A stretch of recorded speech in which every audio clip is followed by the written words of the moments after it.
everyone. Welcome back to another amazing interview by Geek Vibes Nation. I'm your host, Tia, and I have with me a very special guest, Yurel Echezarreta. I'm so sorry. I already messed up. I think my nerves got to me for a second, but please take it Yeah, away. of course.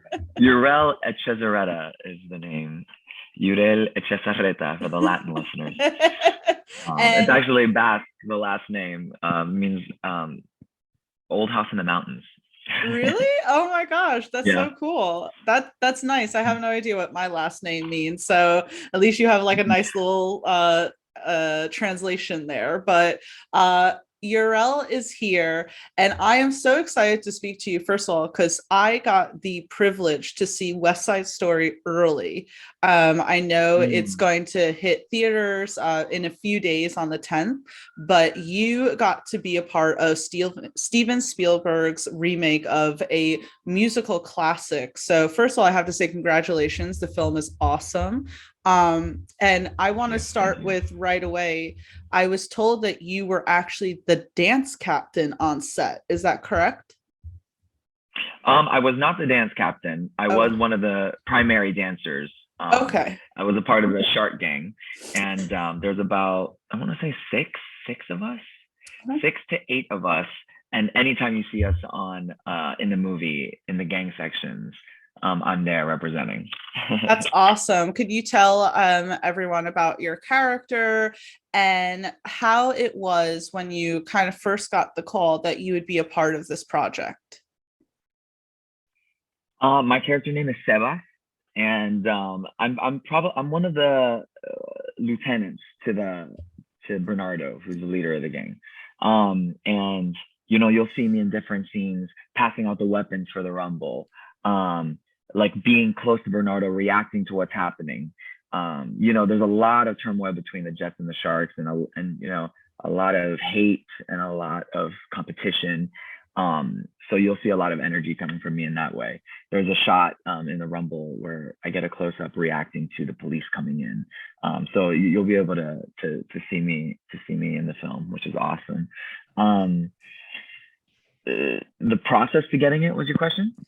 Just you could go through that as well, but kind of how it felt to get the call that you would be a part of, it's Steven Spielberg directing it. It's for 20th Century, formerly known as Fox. So this is a big event film and it's already a classic. Rita Moreno is coming back, came back from the 1961 version of the movie. So, I mean, how did it feel getting to be a part of this new West Side Story? Yeah, I think you mentioned some of the amazing aspects of this job, the high profile nature of it. Um, it it's just a dream come true. Honestly, I did the 2009 Broadway revival Mhm. um, with Arthur Lawrence, who originally wrote the script. Um, And that must have been like Original West Side huge, Story. That was huge, and then for 10 years later, 10 years later, to be doing the movie readaptation by Steven Spielberg. It's just I've had such a journey with the show, and to be able to loop in all these legends to that story, I mean, that's wild. That's crazy. And Steven Spielberg said this could very well be his only musical because this was one of his dreams as a child to do this musical. So it truly is once in a lifetime. So getting that call, I mean, it, it's a dream come true. I mean, in so many ways. Right. I believe that I read that you played the character Tio in the 2009 revival. Is that correct? That is correct. Yeah, cool. So, I mean, were you actively looking to be in Steven Spielberg's West Side Story, or did it kind of happen to fall in your lap? I had to have a talent agent, and they received the audition. I heard whispers that was going around, um, and I can't remember now if I reached out to my agent. I was like, hey, listen, like, what's the update on this opportunity? But I just remember the audition showing up, it being there, and I was like, whoa, like obviously seizing that thing. You know, I was in acting class for TV film, so I got the scenes coached, and I sang some tried and tested songs that I had booked other Broadway shows with. So I felt very confident going in, doing what I had to do, and you kind of do have to just go in there and be like, I'm your guy and you're welcome. You know, because otherwise you're like, hi, please hire me. Oh my gosh, this would be amazing. And you know, that energy, you know, people don't want that around. Right. You can't say thank you. You have to say you're welcome. Exactly. I love that. I will help your dreams come true. When you were filming West Side Story, was this before the pandemic, during? When did you guys film this? This was before the pandemic. We filmed the summer of 2019. Okay. And the movie was supposed to come out last year, December 10. I was gonna say it. Oh, I'm so sorry. Oh, go ahead. I was going to say you must have been very anxious to have people actually finally get the chance to watch this. Honestly, not anxious, just excited. You know, I had a pretty good idea it was going to be amazing because of Mr. Spielberg behind it, and John Noose, the cinematographer, and you know, just the whole team. You know, I just had a lot of trust in the team. Right. And so I wasn't really nervous. The only thing was, I was excited to like see the whole story come together. Yeah. Because the only thing I saw was the stuff I was involved in. And Steven was gracious enough to like invite us underneath the director's tent and would just share the shot that he was taking. But everything else I wasn't on set for, and I didn't know what to expect. So to see the whole thing come together in such a smooth way that only Steven can do, you know, the transitions of the movie were flawless. The movie just barrels forward. The story just goes. It's such a ride that he takes us on. So I was actually just really excited to see it. He really did a phenomenal job, and West Side Story has always been a favorite of mine. I was actually in my own like high school, you know, production of it, so it was really exciting to see it on the big screen, and I'm happy that it's being showcased in theaters again. And it's getting a lot of praise by critics, as it should. I think prior to people actually seeing the movie, there were some people wondering, should it be even remade? Why would you say that it's important to have this new version of West Side Story? Well, you know, unfortunately, the concepts and the struggles and the lessons in the movie, in the story of West Side Story, is still just relevant today, you know? Yeah. And so I think it's always beneficial to see what happens when people choose to hate instead of love, what happens when people choose to separate and group off and not try to see eye to eye, not trying to see commonalities, but only point fingers. Right. You know, the detriment that is caused by that kind of mentality. And the poor circumstances that can arise at the end of such conflict. So, you know, the only way to get through, to keep moving forward, is love. Yes. You know, we say it, we hear it, but I don't think it's ever a bad thing to see more example of it. No, exactly. Yeah. Yeah. And yeah, go ahead. No. You, absolutely. Oh, I was just gonna say, I think the movie version is classic, is legendary. It's incredible and one of a kind, and can never be outdone, can never be replaced. It is an amazing thing all on its own. But Steven, I think, did an incredible job of taking us on a ride, and like we feel the city, we smell the city, it's like we go on a 3D adventure of New York City in the 50s and what it was like to live there with the people there. And I think that's something that Steven brought to it. That is, something that should be shared. Yeah, absolutely. After watching Steven Spielberg's version, I went back on YouTube and watched the video for the 1961, the song America, right? And it's much more on a closed set, as opposed to in the 2001 version. It's out in the streets of New York, and it's really bringing a character to the city. So I just want to echo for the listeners and the viewers that Yurel is 100% correct. You really feel, I would say, much more submerged in New York City. Exactly.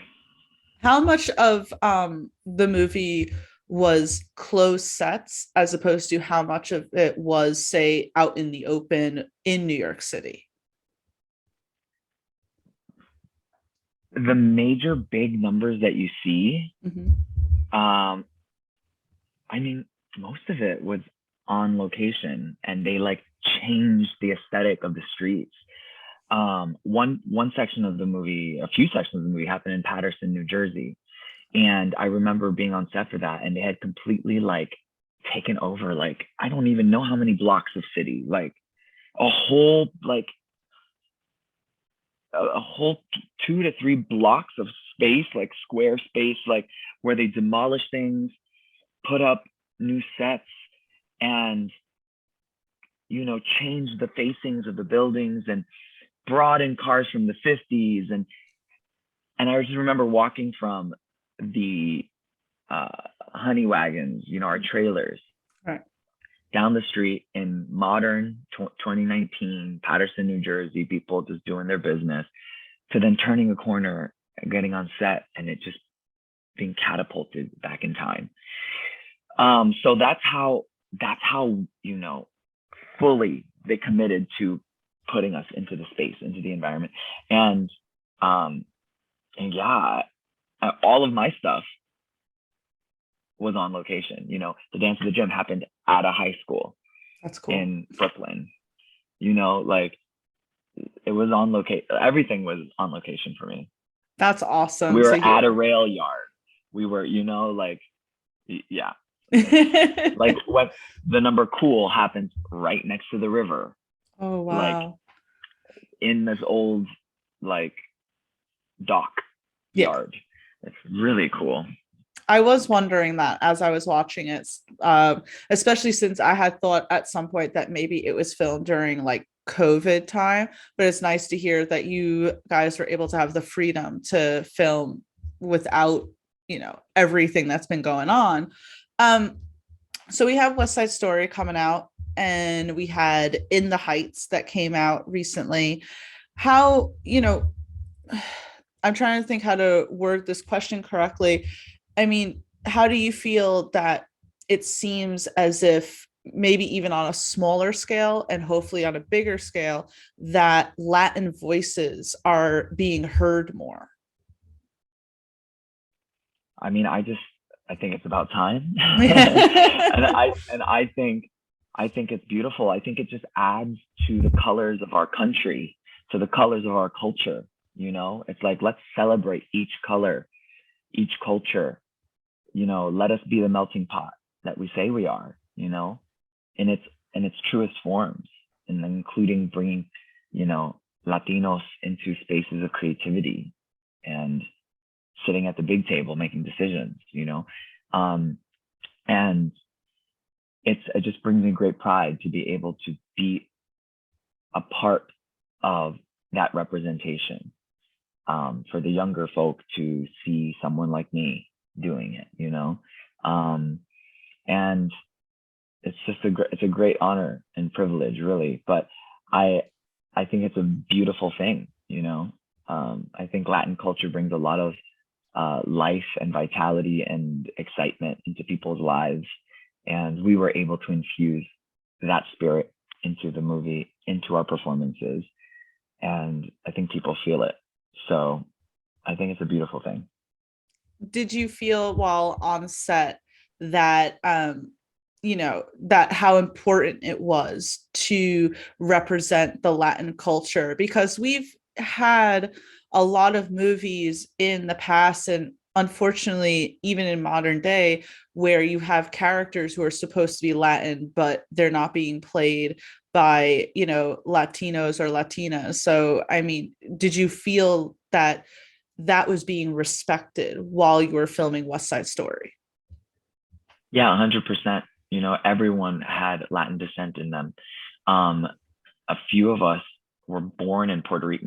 I'm not going to include myself. I'm Cuban, but we had a few cast members of the Sharks that were born in Puerto Rico, and it's for West Side Story. It's not only representing uh, Latinos of all spaces, but uh, specifically Puerto Rican, Right. because it's a Puerto Rican gang. So we had a Puerto Rican dialect coach come in. He actually has a one-liner in the opening number of the movie. Okay. He's a shop owner. He's like, "Get out of here!" In Spanish. He told the Jets. So when you see him, it's I remember he was that. our dialect coach. Yeah, he was Cool. our dialect coach. And so they really respected the Puerto Rican accent, Mm-hmm. the Puerto Rican ad libs. We were provided with ad libs and appropriate things we could say while acting. Mm-hmm. And also, it was beautiful collaborative effort from the authentic Puerto Ricans in the cast. We would help each other. They would help us and share with us, and we would check each other, between takes. Like, oh, I heard this. I think you could lean in this direction with the accent. I think you can. And so I felt very represented, very respected as a Latino. And then I felt like we did our very best to respect the Puerto Rican culture as well. That's amazing. Why would you tell what would you tell people who are, say, on the fence of seeing West Side Story? What would you say to them to tell them, hey, you should go see this? I mean, do you like do you want to go on a Steven Spielberg 1950s, adventure, like, of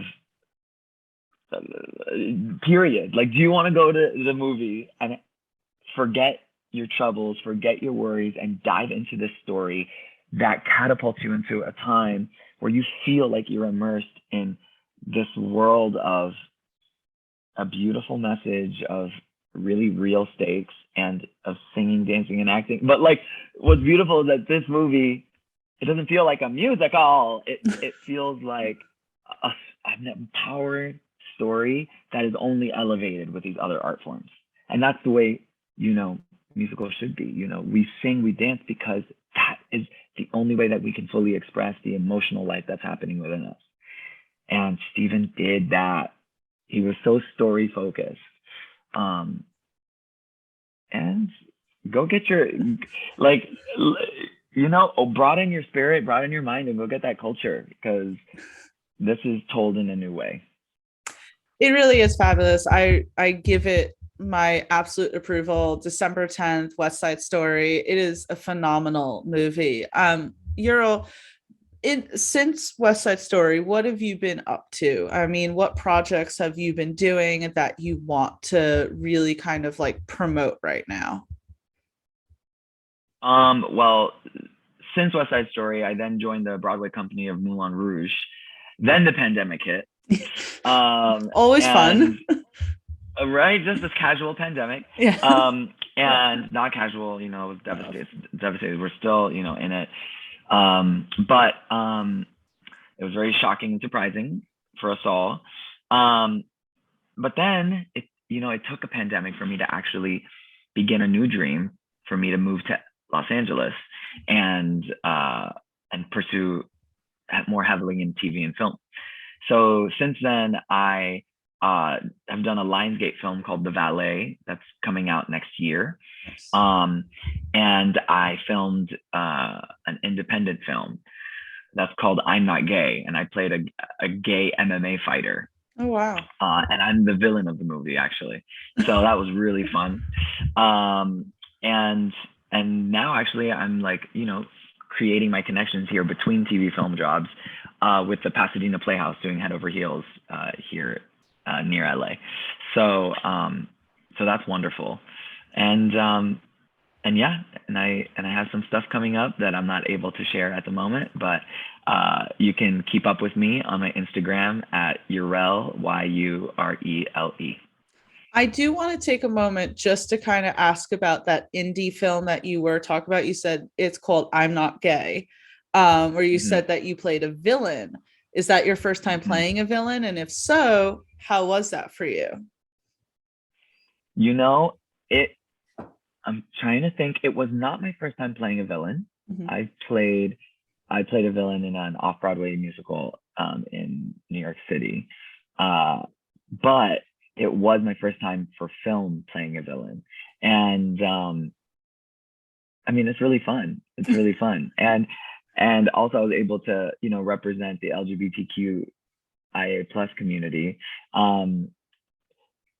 and so not only was I able to like butch it up and be that antagonist, but I Mhm. was also able to add a little attraction to the lead guy, and add a little bit of that essence to it and play with those power dynamics and play with the spectrum of what it is to be a man, you know?